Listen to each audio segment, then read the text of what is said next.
When I first started thinking about making this video today, I knew I had to say more.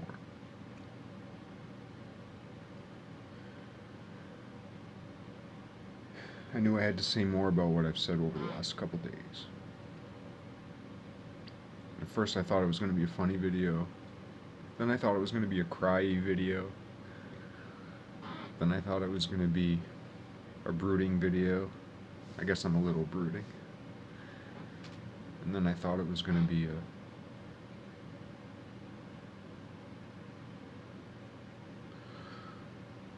slow video.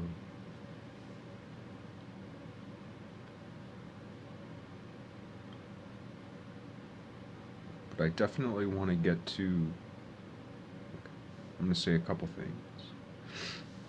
I feel a knot inside me. I feel a ball inside of me.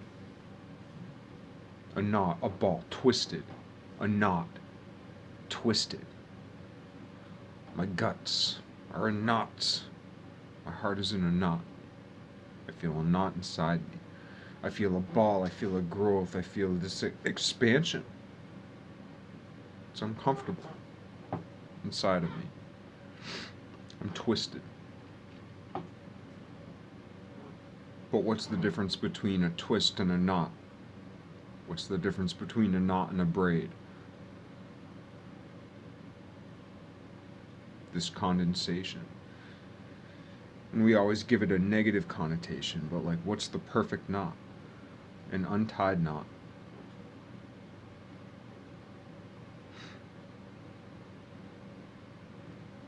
Like a baseball. The innards of which is a ball of twine. Or the intestines. My guts are in, I'm in knots. I'm in knots, right? And we associate that with the guts. Yet, there are no knots in the guts.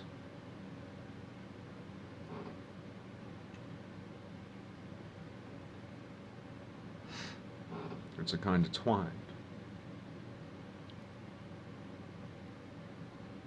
But a perfect twine, a perfect knot, a perfect twist is a sphere. The innards of a baseball. A piece of twine. Wrapped how?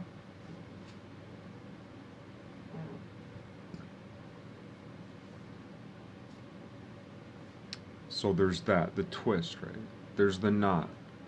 There's the spool. A spool is a lot like a knot. But there's no knot there. It's just the perfect twist. There are imperfect twists. There are twists so twisted they seem like knots. So a knot, a twist, a spool, a twine.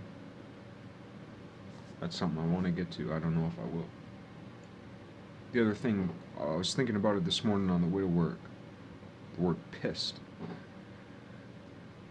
I love titles. I love titles almost more than works. The title of a painting, the title of a book, the title of a poem, the title of a song. I love them almost more than the thing. Less than a haiku. A few words. I love that. That's my favorite. Titles are my favorite poems. Titles are my favorite poems.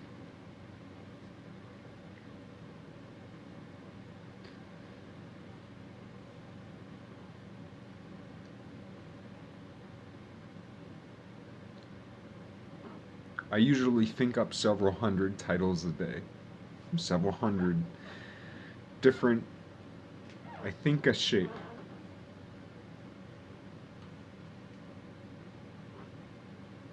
A life is a shape.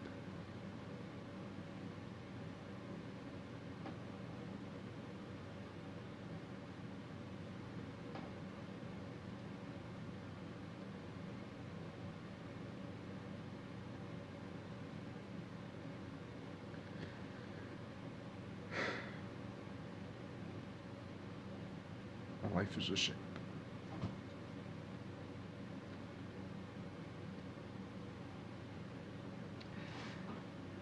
And every day,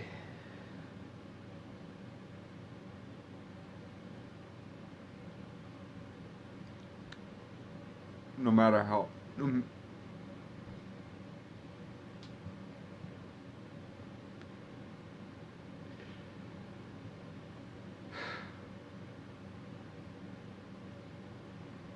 matter the size or the shape of our shape,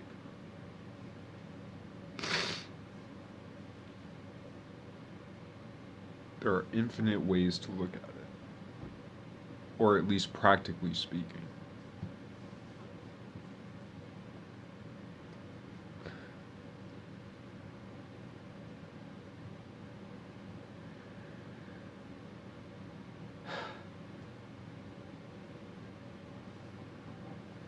As it relates to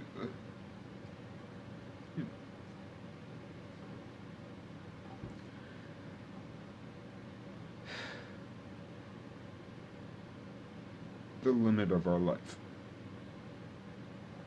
what we can do in a life, in a day,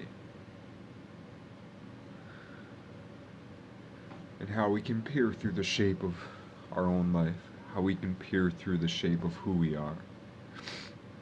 If we have a sphere, the ways in which we can slice it, or the wedges that we can cut within it. So within the course of a day,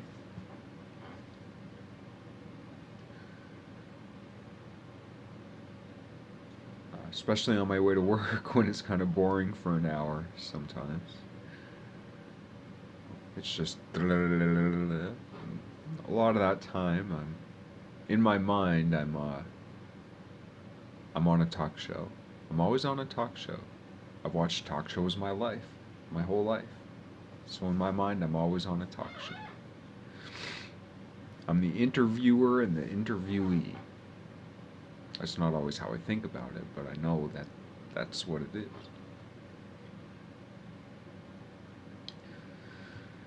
I'm the author and I'm the reader, or I'm the audience. And anyway,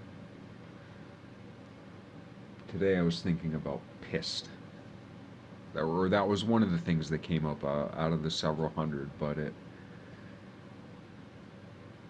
that's the one that stuck. Because I'm always looking for the best title.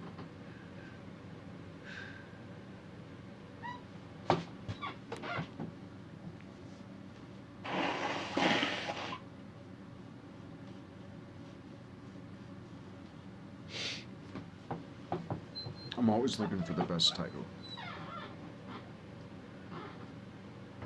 But I'm struck by the idea of a ministry to the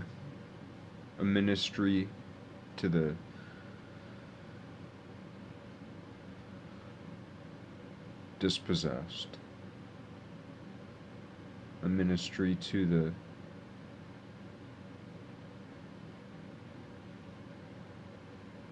I had a better word earlier.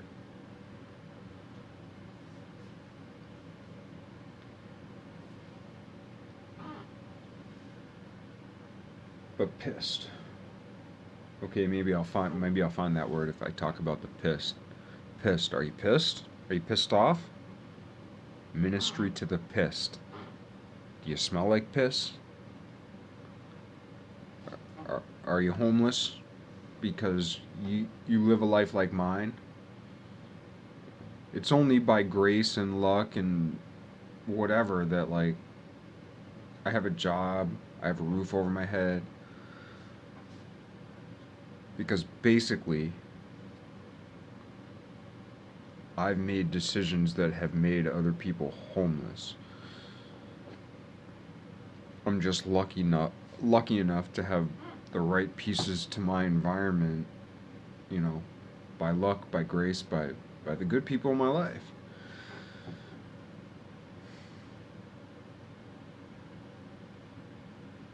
That I'm not homeless yet.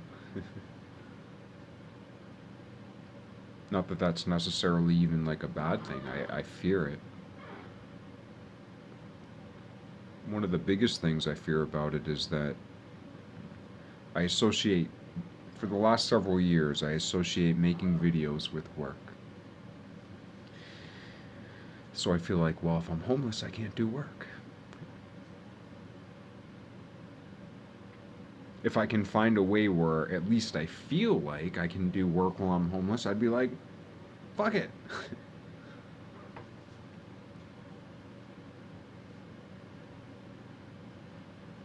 But like a ministry to the pissed. If you're pissed off or you smell like piss, because if you're pissed, you're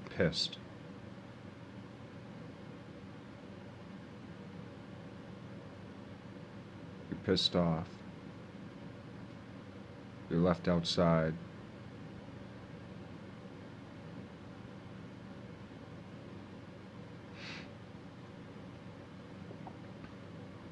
the world, and it's not just like some fuzzy thing, like I mean it in a very,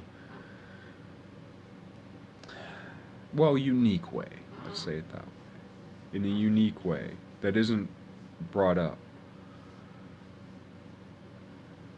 Well, or at least it's not brought up in the way I bring it up. It's brought up. Who who am I fooling? But it's not, I don't know. I just feel like I don't have a unique vision on it, but maybe I can develop a unique voice on it. And if you smell like piss because you're homeless or because you just don't give a fuck or because you're old, pissed. And how pissed, because I'm thinking of pissed as not P-I-S-S-E-D, but P-I-S-T. It's part of pistus, pistuo, which is the Greek word for faith.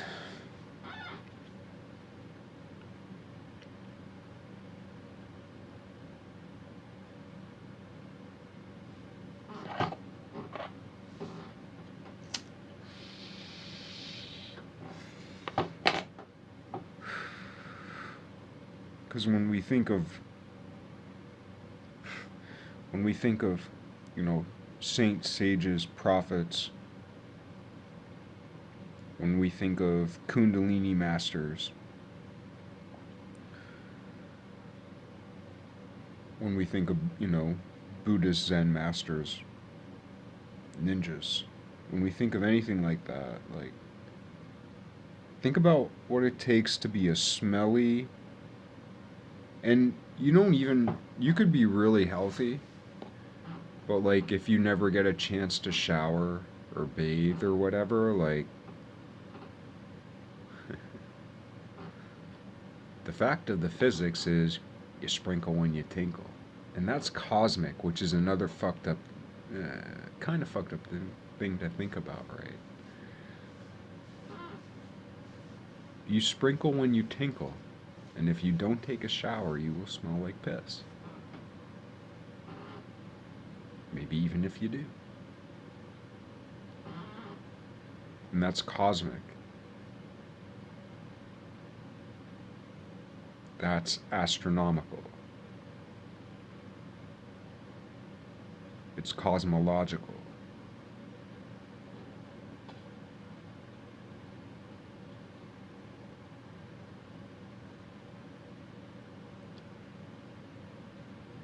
I guess my contention is still that those who are most hurt and most suffering have the most to offer.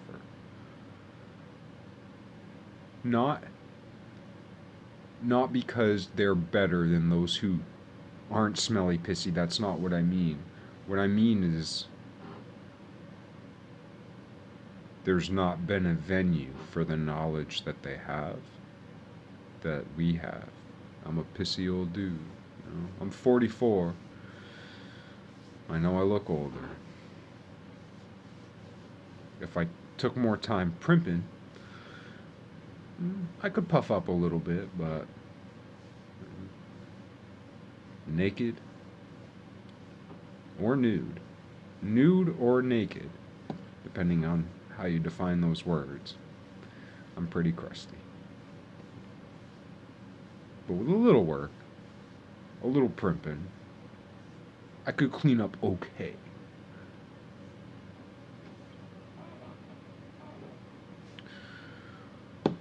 So what? That's a question for myself. So what? What does that win? Depends what you use it for, I guess. And it depends what I use this crustiness for.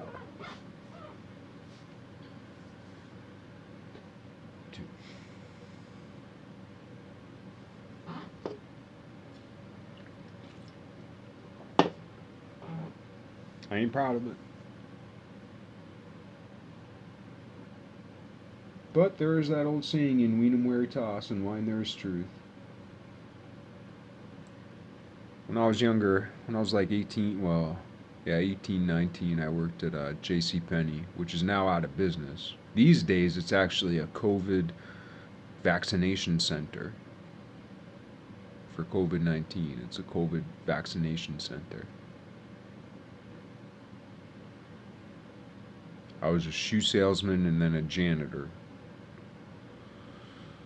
I made $5 an hour, then I made $6 an hour as a janitor. As a shoe salesman, after I think a year, I got a 20-cent raise from like 5 something to 5 something.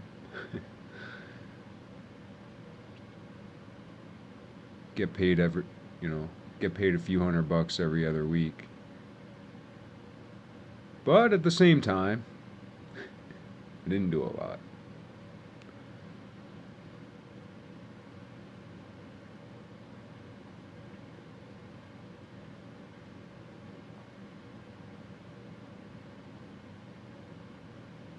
Where was I going with that?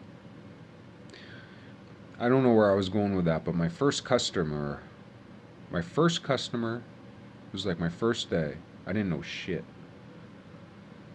I remember I had to wear a tie. I had to look good, kind of. Making $5 an hour. Wear a tie? Nice shoes?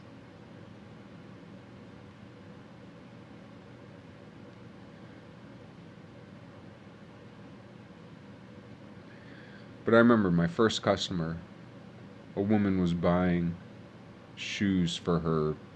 It wasn't an infant, but it also wasn't like a kid, like a toddler. There was a mom buying shoes for a toddler, and she asked me my opinion. What did I do? I did what my mom did to me for my whole fucking life. Squeeze the toe. Yep, that's good. Okay. I was the expert. My first day without knowing anything. She bought them. And then I also remember on my first day, there was this really old woman.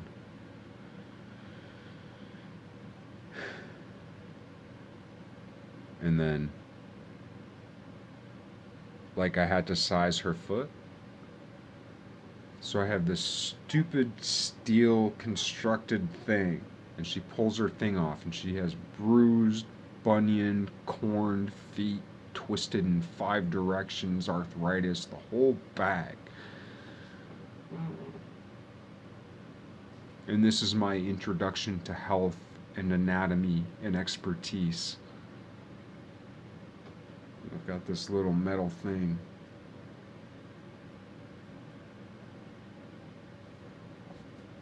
Sizing up shoes, it's like, and I'm thinking to myself, like, be strong. I don't know what I'm doing. Do the best I can. There aren't shoes shaped like that. It was because her foot was shaped, like Africa. Her foot was shaped like a continent. Her foot wasn't shaped like a foot.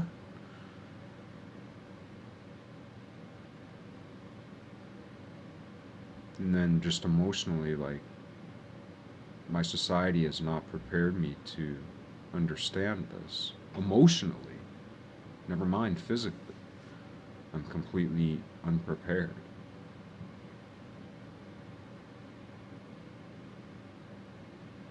And I'm still that. So I talk about things that to me are deep, and I speak about suffering. I don't know about suffering. I don't know about the suffering I speak of. But what I do know is that the suffering that has existed in the world, my suffering is not the suffering of like constant physical abuse. I don't know what that's like. Shit's happened to me, yeah, but I don't know what it's like to live daily as a victim on that level. I don't know what that's like.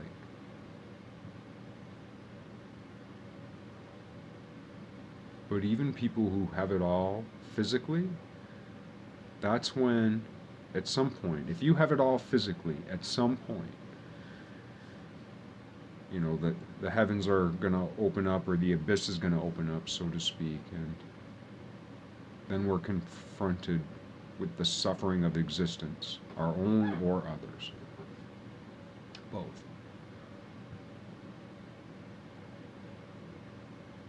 That's, you know, and that's where we need to get everybody to. We need to get to the point where every single human being doesn't know the suffering that we appall, so that they can come into the suffering of existence. It's a weird thing to say. The suffering of existence is a luxury. I have the luxury of suffering existence and perception. On the other hand, it will be different once butchery dies. And it will depend very much on how butchery dies.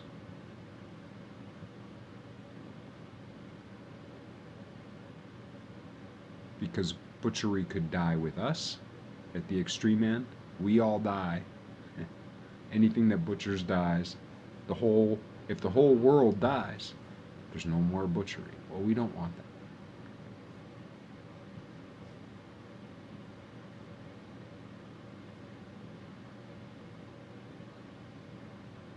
And on the other hand, nothing ever dies, everything lives.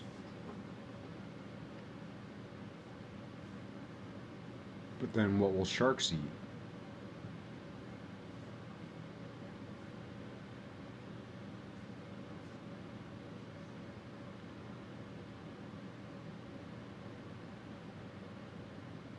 But somewhere in the middle is where butchery dies. And the good remains. When the way we eat is the way we respire. In equal exchange.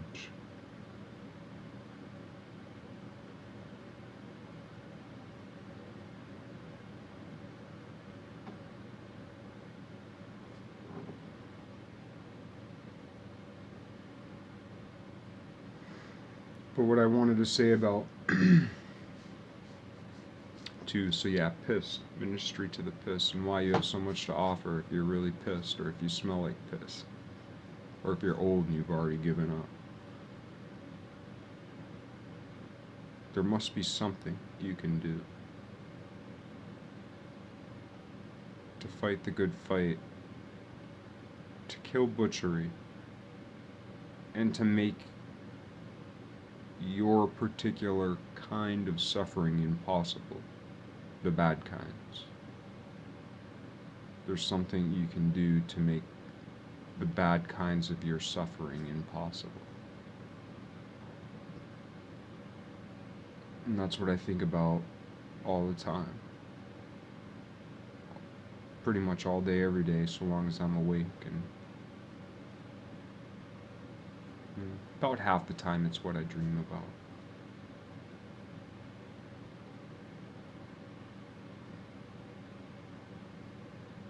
How do I make my life impossible?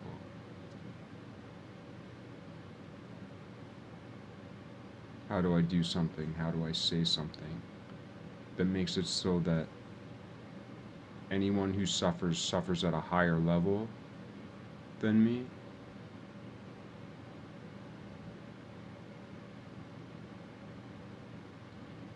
How do I make the lessons that I've learned impossible for others because they no longer need to be lessons, because they're accepted down to the marrow as truth? And that's what I was talking about the last 3 videos I made with Abram and Abraham, or Abraham and Abraham. Abraham of the Old Testament and Abraham Lincoln.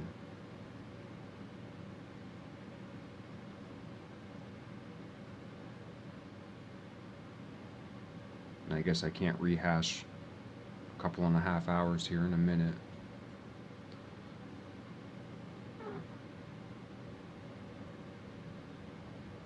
I'm not sure if I sufficiently touched upon the ritual aspect and how, like that movie Lincoln, it's kind of what it is, art,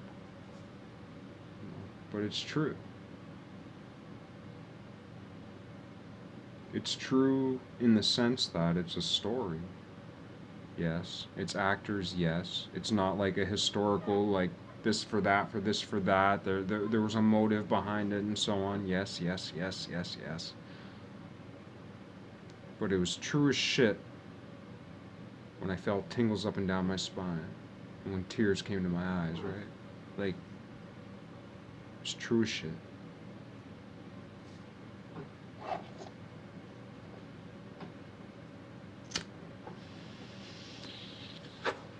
And then again, how that relates to what, I'm forgetting his name again. It was Al Gore's roommate. What the fuck that guy's name? Super famous actor. I'm having a wicked hard time with it. I don't know why I'm having a brain fart on him. He was in Men in Black. What the fuck is that guy's name? I've never forgot his name before, except for the last couple days, but whatever. I'm like Kelly Bundy in the quiz show where she forgets. Kelly Bundy, Married with Children. She's in a quiz show. Her brain gets full. She learns one more thing. And she forgets that her dad was the guy who threw the touchdown or whatever at Pokai. Anyway.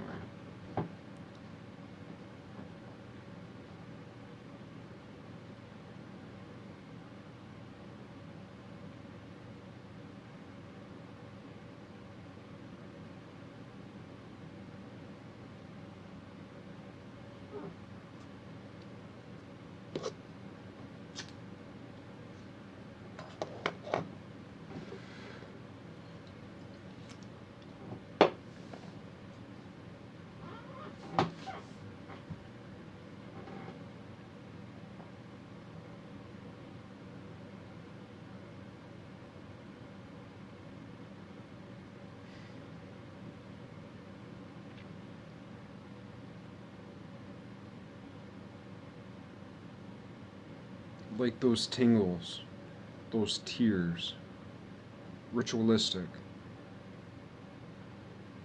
That's the whole point of a ritual, is to cause that.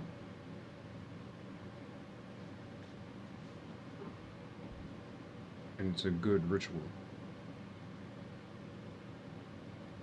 It's a good practice.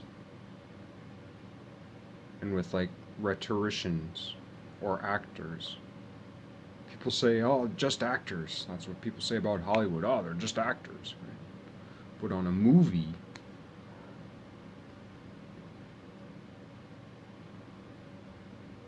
it's a collaboration of thousands of people, usually, on a big Hollywood movie like that. Thousands. Whether they're in the credits or not, but the credits are pretty long. A lot of folk. And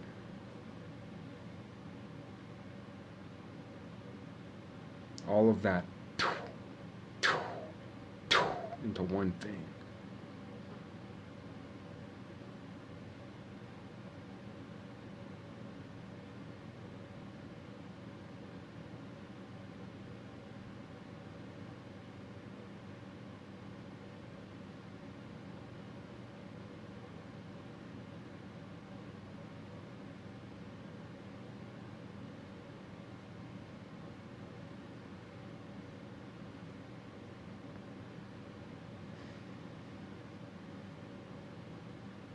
But acting is a moot point.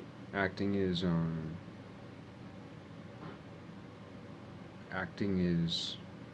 neutral. Preaching is neutral. Talking is neutral. It matters what's behind it and what shines through it. And obviously, no matter your bend or your take, I know because I was one, some artsy fartsy folks would be like, oh, it's this, oh, it's that, you know. Kind of like, I forget the guy's name, but in the movie This Is the End, the dude who was in, the dude who's in, the dude who went, full retard in $1 Million Baby. I forget his name, but when that dude asked him, like, oh, you the kind of guy who don't like, you know, popular movies or this or that or whatever, or, you know, blah, blah, you don't like It's a Wonderful Life, and you're like, oh, no, or I can't remember the movie, you know, but, you know. So yeah, those criticisms aside, first of all, those criticisms are somewhat relevant, and on the other side, like, open up your fucking heart, man. You know? Like, you too cool for fucking Rainbow Bright. You too cool for My Little Pony. Strawberry Shortcake. You too cool for Care Bears. Kissy Fur Gummy Bears.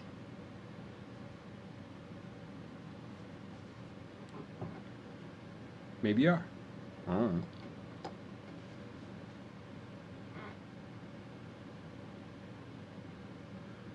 But like, just imagining, trying to put ourselves in the shoes of these people who, like, we're still in the same war. And I don't even mean black against white. Like, it wasn't like we're freeing black people. It's no more slaves, right? Grown up as I did, when we think of slaves, we think of black people. But we don't think of the long-held institution of slavery around the world. Butchery, abuse, flesh to flesh, spirit to spirit.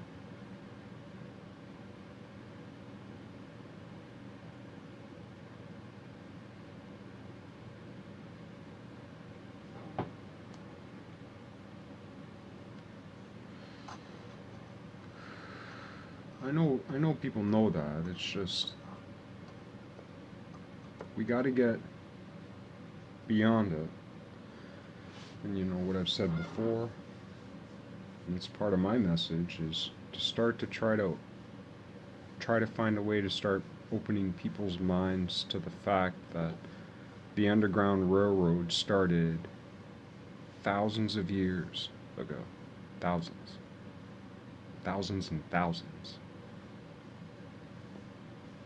Way before what most people consider ancient. More ancient than ancient. And like, we're not there yet. And the whole thing with like Abraham and Abraham is that they weren't the same thing, though they shared a name. And they weren't congruent. Yeah, they weren't congruent, they weren't the same thing, but they were similar, geometrically. And we know the second Abraham was Euclidean.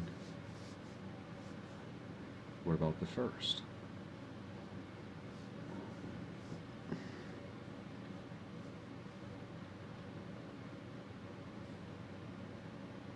But we'll call them similar, like similar triangles. The angles are all the same, the sides are of different sizes. Like I talked about in one of my recent videos, that I'm responding to my own videos, that if we place Abraham in the context of a society that would periodically sacrifice its own children, which, by the way, Plato's Republic also talks about in a different way. It's a little more prosaic.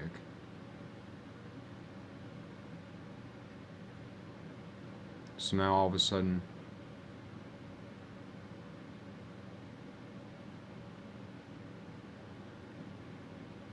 we're tying together Plato and Abraham. And the namesake of Republicans,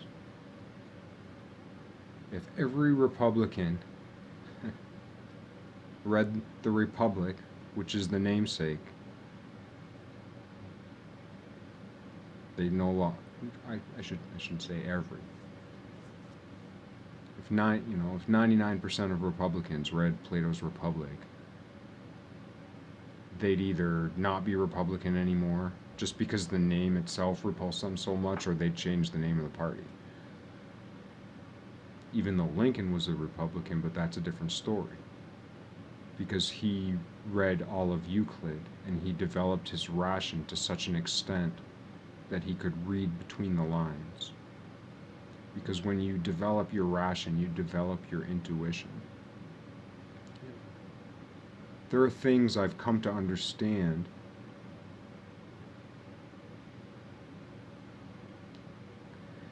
and I don't have much ration. But like if you watch my old Tetrahedron video, just for some bum like me, picking through 4 triangles that make a shape and finding like an infinity in small numbers. And even a lot of people who claim the throne or the court of reason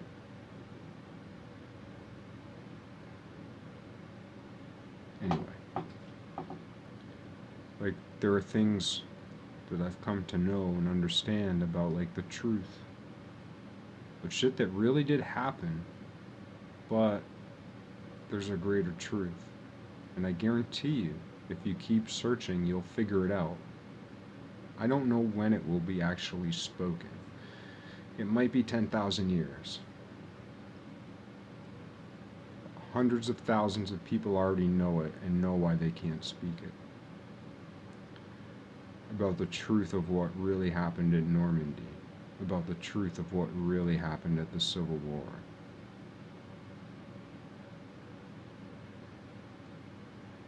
I'm not being a denier about it. Anything that you might think I'm saying about it, I'm not. You would never imagine it, yet reason will take you there. And when you see the beauty of it,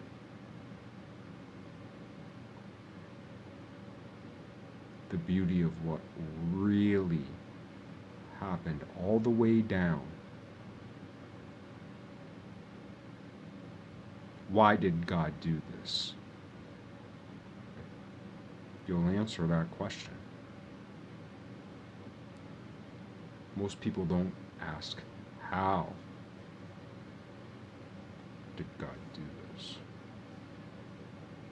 When you answer that question, and I hope I never say that again. And I hope you find the truth there.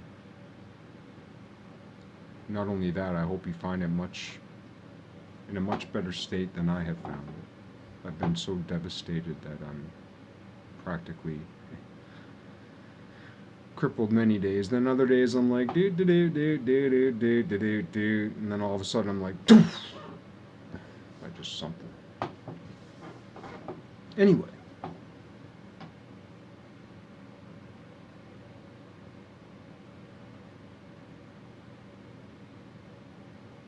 And that's another thing about Lincoln, like he was an expert at keeping lighthearted.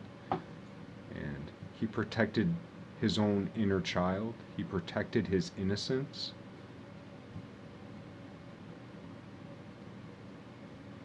And that is what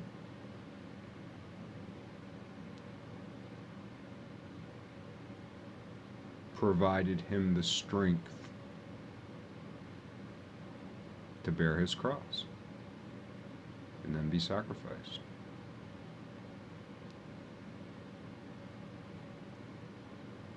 The first Abraham was gonna sacrifice and didn't. Then the rest of the story, but they're similar shapes, they're not congruent. And some similar shapes share the same origin. If it's a triangle, some congruent similar triangles share a corner. They're not like that. They're more like a Venn diagram of similar triangles. A similar triangle like that is trying to birth in the same way.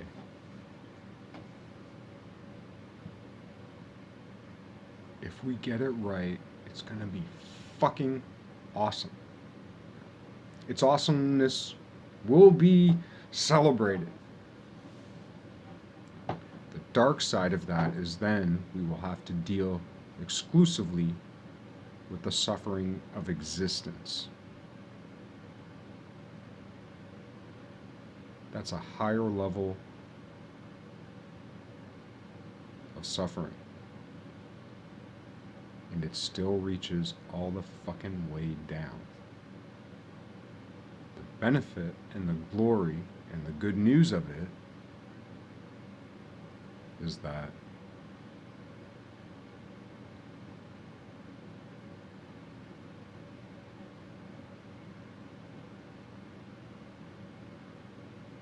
more people, more souls will be reconciled, will find truth. Souls have found truth, and they work among us. And that has to do with the innovation,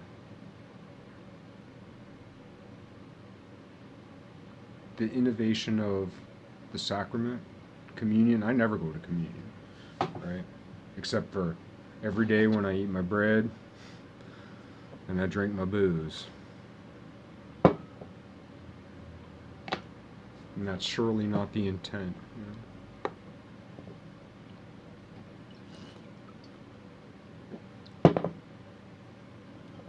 Having that said, as I engage in my drunkenness and in my carbs,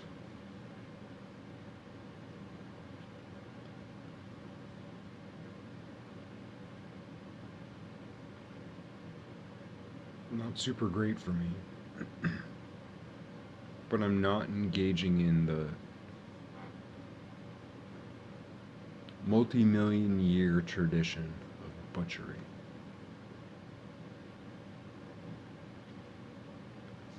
Grapes and bread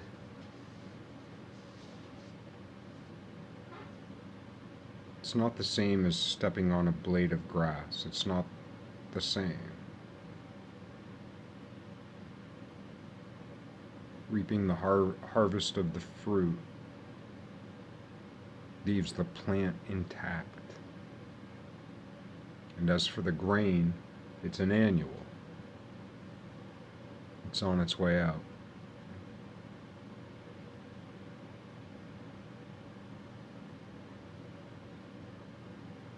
It's harvested when it's pretty much dead, right? Kind of, sort of.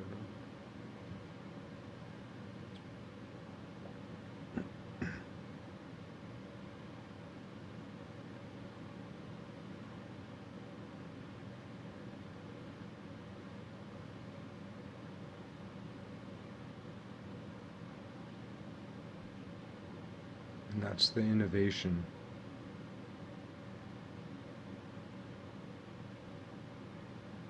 And it was a more brutal existence.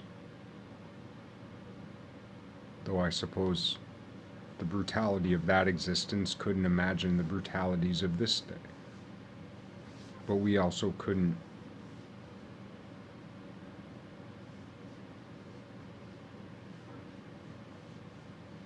well imagine like a day where, even though it still was going on, like hanged people, you know, crucifixions turned to hanging and so on. So, yeah, it wasn't that long ago where these types of public things still happen.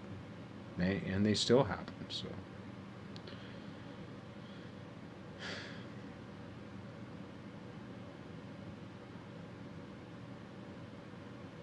but the innovation of the sacrament is that I will not butcher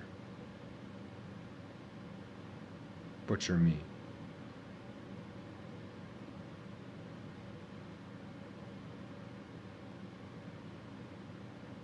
And I will work to extinguish butchery until you butcher me.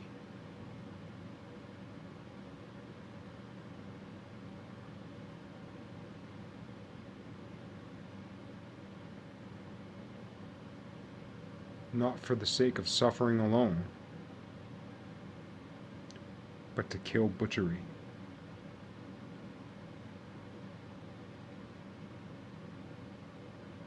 I don't want to be killed. I don't want to be butchered.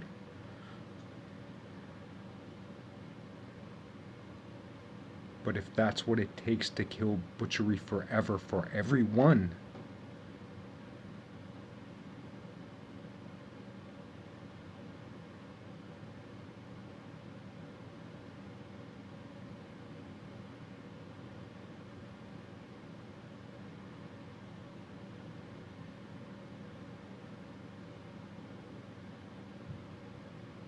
sorry, it seems like climatic.